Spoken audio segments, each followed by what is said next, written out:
Mr Albanese said during the week that he will also hold an event at the UN trying to get other nations on board with his social media age limits.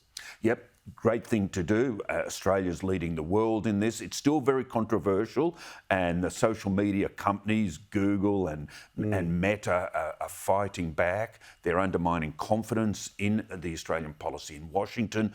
President Trump's, it's on his radar, but not dominant yet.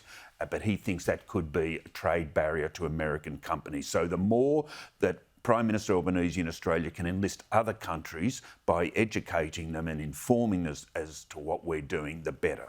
A lot of people thought when the RBA met last time that interest rates would be cut. They didn't.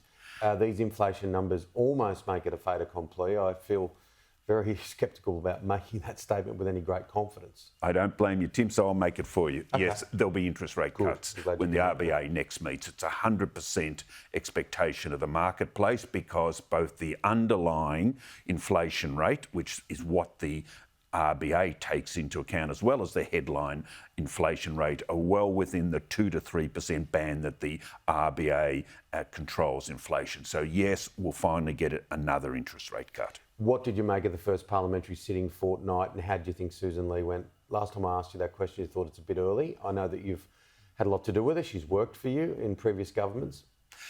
She did well personally, but she was undermined all around her by the Nationals, particularly Barnaby Joyce and Michael McCormack, the two former Deputy Prime Ministers, grandstanding on the abolition of the net zero target for 2050. Don't get me wrong, Tim, that is an absurd target. It will never happen, and most rational people know it. But there's a way to manage this within the discipline of the consideration of both parties, Liberal and Nationals, whereas Barnaby and Michael just want to score political points for their own party, and that has created significant problems for Susan Lee and the Liberals in managing it. They'll get to abolish net zero, but that's not good enough for the grandstanders. Yeah, and there's a few of them about. Undoubtedly. Peter, good to see you. Good, Tim.